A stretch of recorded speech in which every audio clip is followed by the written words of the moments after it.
Recently, I took a month-long trip to Hong Kong, my hometown. It was my first international trip in 4 years. It didn't go quite as expected. Picture this. I'm in Hong Kong. The heat is just relentless. I mean, we're talking about more than 90 degrees Fahrenheit, more than 30 degrees Celsius, with over 90% of humidity. Stepping out of air-conditioned room felt like entering a sauna. I'd instantly drenched in sweat. It was a draining experience. I forgot how crowded it was there. My 10-year-old son also had his own set of challenges. He was so frustrated that he didn't understand Cantonese, which is my native language. He's frustrated he couldn't understand all of my conversations with friends, families.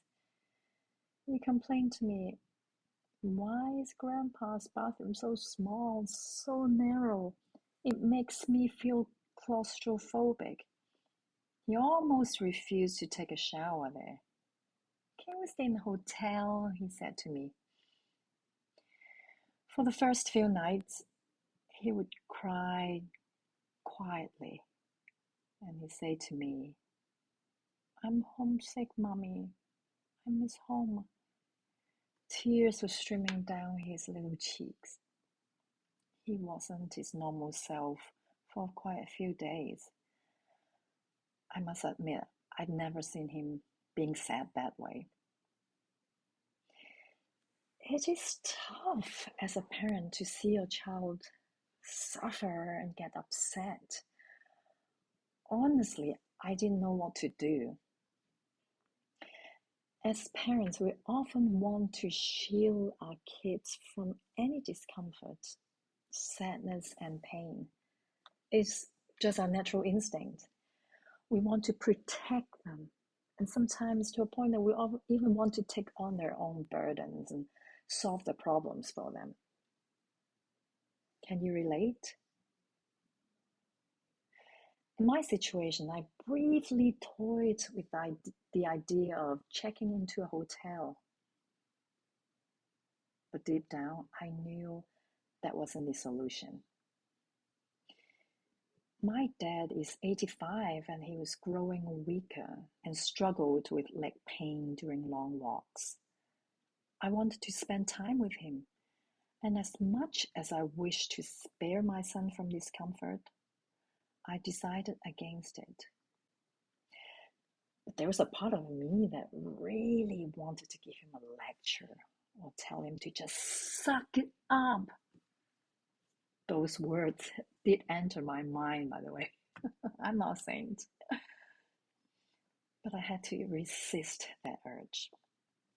Instead, I chose to understand his emotions. With parenting, it's a constant dance, isn't it? We want to do what's best. But sometimes it's a challenge. And here's the thing we must remember. All feelings and emotions are valid and subjective. They are our personal interpretations of specific situations driven by our bodies and thoughts. Emotions are our body's natural responses to triggers, and that leads to physical sensations and feelings. They often occur unconsciously. Have you ever cried without knowing why? Emotions sometimes can seem to work in mysterious ways, even though there are reasons for them.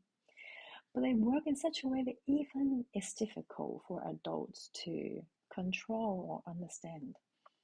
So for children, managing negative emotions can be particularly tricky. That's because part of the brain that controls emotions is not fully developed until they reach their mid-20s.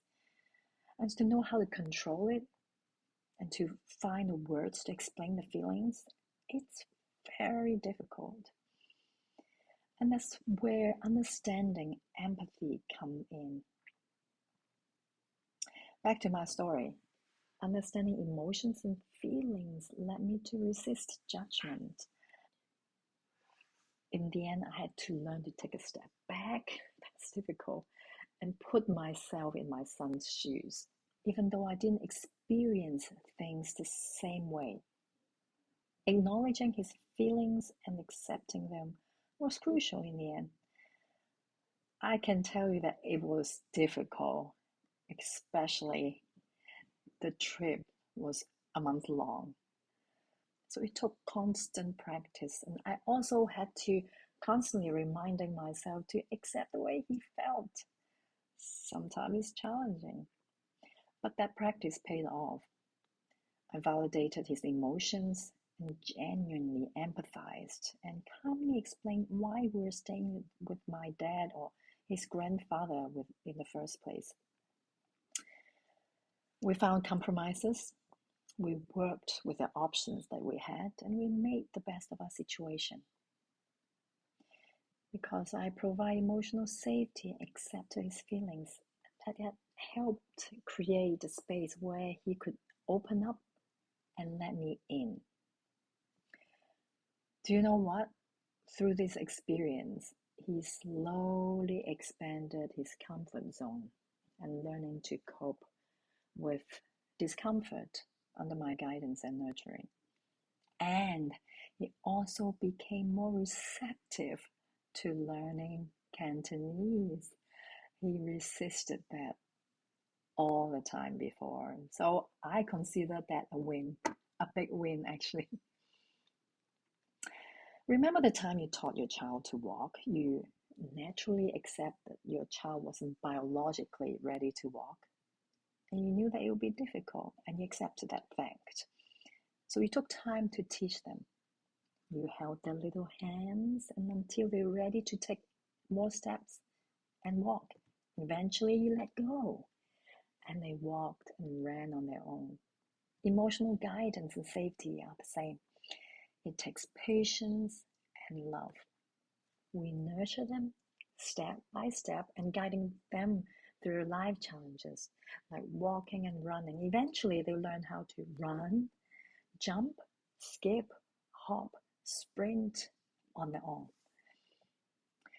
Remember, this is our role as a parent to take care of ourselves first. It's very important to do that, fill our cup so we can cultivate that kind of patience and so we can give support to our children. Just like tending to a growing plant, we nourish them with time, energy, and patience, and plenty of love. It's part of our growth as well as our children's growth.